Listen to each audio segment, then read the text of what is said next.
अस्सलाम वालेकुम, मैं हूं फ़ारूक बलोच, बिज़नेस जर्नलिस्ट समा डिजिटल। रकबे के लिहाज से कनाडा दुनिया का दूसरा बड़ा मुल्क है, लेकिन इसकी आबादी सिंध से भी कम। शायद यही वजह है कि दुनिया की इस 10वीं बड़ी मईशत को चलाने के लिए कनाडा की हुकूमत अगले 3 साल में 10 लाख से ज़्यादा लोगों को शहरियत देगी। यानी 2022 तक हर साल 3.5 लाख से ज़्यादा लोग कनाडा जा पाएंगे। लेकिन कनाडा ही क्यों? US world and news report के मुताबिक मयार ज़िंदगी के लिहाज से कनाडा दुनिया में नंबर 1 पर आता है। ये दुनिया के 6 महफूज तरीन ममालिक में से एक है। यहाँ पर तालीम और सेहत का जो निज़ाम है वो वर्ल्ड क्लास है।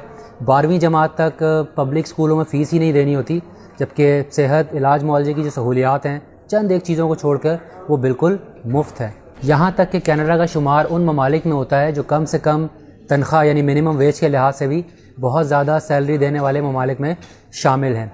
कनाडा एक मल्टी कल्चरल डाइवर्स कंट्री है। यहाँ पर मुख्तलिफ़ मुल्कों से, मुख्तलिफ़ रंग व नस्ल से ताल्लुक़ रखने वाले लोग आबाद हैं और यही वजह है कि बहुत वेलकमिंग भी हैं। अब आप सोच रहे होंगे क्या आप कनाडा की शहरियत की अहलियत रखते हैं?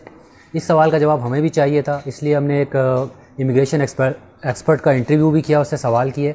कैनेडियन हुकूमत से भी हमने कुछ सवालात किए, उनका जवाब क्या था वो भी आपको बताएंगे। साथ ही में हमने उनसे कुछ 5-6 साल का डेटा हासिल किया, इसमें ज़बरदस्त इंसाइट्स हैं, वो भी आपसे शेयर करेंगे। कनाडा की हुकूमत को हर साल तकरीबन 4 लाख एप्लीकेशंस मौसूल होती हैं परमानेंट रेजिडेंस के लिए, और अगर पाकिस्तान की बात की जाए तो इसका 3% जो तकरीबन 12,000 बनता है वो पाकिस्तान से आता है।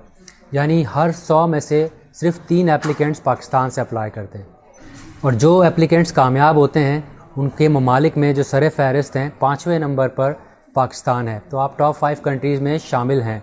और अगर हम हर 100 एप्लीकेशंस की बात कर लें तो उसमें से 14 सिलेक्शन जो कामयाब कैंडिडेट्स होते हैं वो इंडियंस होते हैं, 13 के करीब फ़िलिपिनोज़ होते हैं, और 6 के करीब सीरियंस, और 4 कह लें कि 100 में से पाकिस्तानी एप्लीकेशंस कामयाब होती हैं। एक और इंटरेस्टिंग फैक्ट जो हमें डेटा से मिला वो ये कि अगर आप फ़ीमेल हैं तो आपके चांसेस ज़्यादा हैं, क्योंकि हर 100 में से 51 यानी मोर देन हाफ जो एप्लीकेशंस हैं सक्सेसफुल वो फ़ीमेल कैंडिडेट्स की होती हैं। और अगर स्किल माइग्रेशन की बात की जाए तो टोटल जो ओवरऑल एप्लीकेशन आती हैं हर 4 में से एक इसी कैटेगरी में से होती है। इसमें कुछ फील्ड्स जो ख़ास तौर पे सर फहरिस्त हैं उसमें इंडस्ट्रियल, इलेक्ट्रिकल और कंस्ट्रक्शन सेक्टर है, नेचुरल रिसोर्सेज है जैसे गैस, ऑयल, फ़िशिंग, एग्रीकल्चर वगैरह, और जो प्रेशियस मेटल की माइनिंग है, कोल माइनिंग है, ये शामिल है, इनकी जॉब्स बहुत ज़्यादा हैं।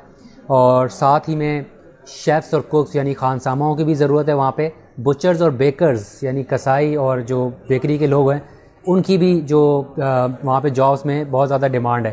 ये चंद एक कैटेगरीज़ हैं, बट इसके अलावा और कौन सी कैटेगरीज़ हैं जो हाई डिमांड में है, और क्या रिक्वायरमेंट होती है एक एप्लीकेशन की, और एक स्ट्रॉन्ग एप्लीकेशन होती क्या है, इसमें कितना टाइम लगता है, कितने पैसे लगते हैं, इन सवालों के जवाब हम जानते हैं कि इमिग्रेशन कंसल्टेंट से। देखिए, कैटेगरीज की तो एक पूरी लिस्ट है काफ़ी लंबी, लेकिन जो मेजर अगर हम बात करें जिनकी उनको बहुत ज़्यादा इमीडिएट ज़रूरत है उसमें इंजीनियरिंग और आईटी सबसे ज़्यादा। जिन्होंने उन्होंने स्पेसिफाई किया था कि हम 1,95,000 आईटी के लोग लेंगे, क्योंकि उनके पास जो सबसे शॉर्टेज है वो आईटी, और आईटी में उन्होंने फिर फर्दर कैटेगराइज किया कि सॉफ्टवेयर वाले सबसे ज़्यादा चाहिए, उसके बाद उनको फिर क्लाउड प्रोफेशनल्स चाहिए, फिर उसके बाद उनको नेटवर्क के लोग, फिर सिक्योरिटी के लोग, फिर आपके पास अगर थोड़ा सा नीचे चले जाएँ तो उनको बहुत जल्दी जो लोग चाहिए उनमें कारपेंटर, क्राफ्ट्समैन, प्लम्बर्स, जो लेबर कैटेगरी है उनका वीज़ा भी बहुत फास्ट प्रोसेस होता है। और नॉर्मल कैटेगरीज में अगर आप आएँ, अगर टॉप 10 अगर आप कहते हैं तो उसमें अकाउंटेंट्स भी हैं, उसमें आपके पास ऑडिटर्स भी हैं, ये लोग भी उनके लिस्ट में हैं जो कि वो जल्दी पिक करते हैं। इन शॉर्ट अगर आप लोगों को समझाना चाहें तो इस वक्त कोई भी अप्लाई कर सकता है किसी भी फील्ड का, बस जो कॉमन फील्ड होगी उसका कॉम्पिटिशन ज़्यादा होगा, और जो ज़रा डिफरेंट फील्ड होगी, आईटी होगा या इंजीनियरिंग होगा, तो उसके चांसेस ज़्यादा होंगे जल्दी जाने के उसमें से। एक अच्छी इमिग्रेशन की एप्लीकेशन की जो मेजर चीज़ें हैं वो है आइल्स का CLB लेवल 9 का score. CLB level 9 is 8 listening और बाकी तीनों मॉडल्स में 7। और अगर आप मिनिमम पे आ जाते हैं कि minimum score to get into express entry is 6.5 with 6 in each module. Canada की मास्टर डिग्री के लिए आपके पास 4 इयर्स बैचलर्स और 2 ईयर मास्टर प्रोग्राम होगा, तो वो आइडियल होगा उस प्रोफाइल के लिए। और मिनिमम आपके पास 5 ईयर्स एक्सपीरियंस होगा, दैट प्रोफाइल विल बी, वो प्रोफाइल काफ़ी स्ट्रॉन्ग मानी जाएगी। पहला स्टेप होता है आइल्स के अलावा वो है डिग्री असेसमेंट।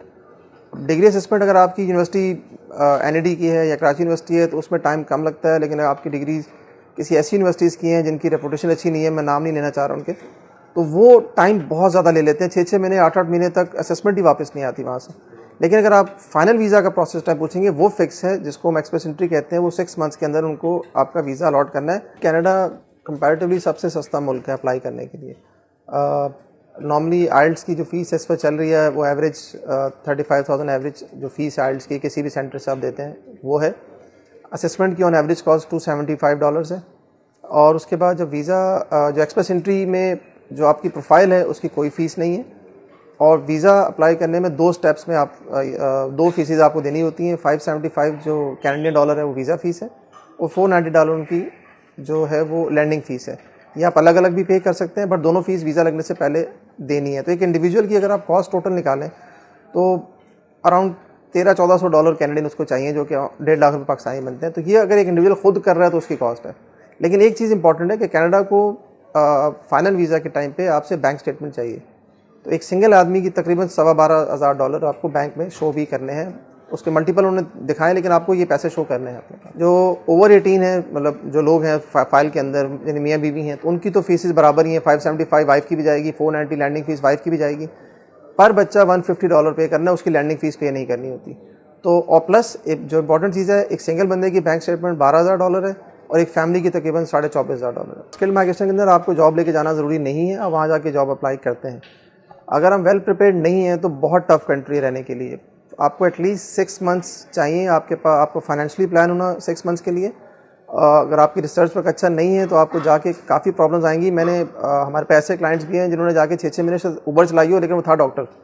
तो उसकी वजह क्या थी कि वहाँ जाके उनकी जो लोकल उनकी जो HR पॉलिसीज़ हैं वो उनको नहीं पता होती, अप्लाई कैसे करना है, किसके पास जाना है, ये प्रॉब्लम्स आती हैं। और जो आपने जिक्र भी किया उसका सबसे इंपॉर्टेंट है वेदर फैक्टर। अगर आप टोरंटो के अलावा कहीं भी रह रहे हैं, इवन टोरंटो भी काफ़ी ठंडी जगह है, लेकिन कहीं भी और रह रहे हैं तो -30 -40 के जगह जाकर तो लोग ऐसे हैं कि जो वापस भी आ गए एक साल के अंदर। हमारे यहाँ बहुत कॉमन है लोग जिनकी एज अब 36 है, उनके पास BCom की डिग्री है, उनको मैं रिकमेंड करूँगा कि वो उसमें ना जाएं। आपके पास मिनिमम अगर मास्टर्स डिग्री है, आइडियल एज जो है वो 24 से 32 है, ये लोग अप्लाई करें। इसके अलावा जो लोग हैं या तो वाइल्ड्स का बहुत अच्छा स्कोर कर लें या उनकी फैमिली वहाँ सेटल हो तो ट्राई करें, वरना इस वक्त कनाडा का criteria yes they are welcoming, उनको लोग चाहिए, लेकिन सब नहीं चाहिए।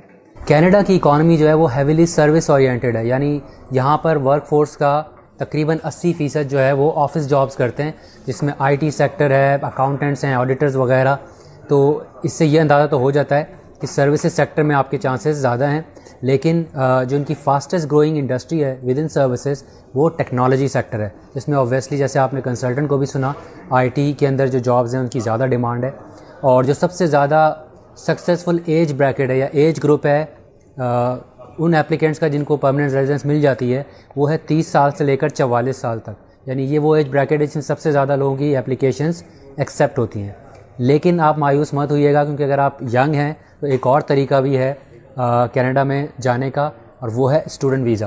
अगर आपकी कैनेडियन डिग्री है तो आप वहाँ पे ही रहते हुए वो आपको एक सर्टेन टेम्परेरी रेजिडेंस दे देंगे, अपनी PR को वहाँ पे प्रोसेस कर सकते हैं। और जो डिग्री वहाँ से कर लेता है उसकी इमिग्रेशन बहुत आसान है। वो प्रेफर करते हैं उन लोगों को जिनकी डिग्री कैनेडियन है।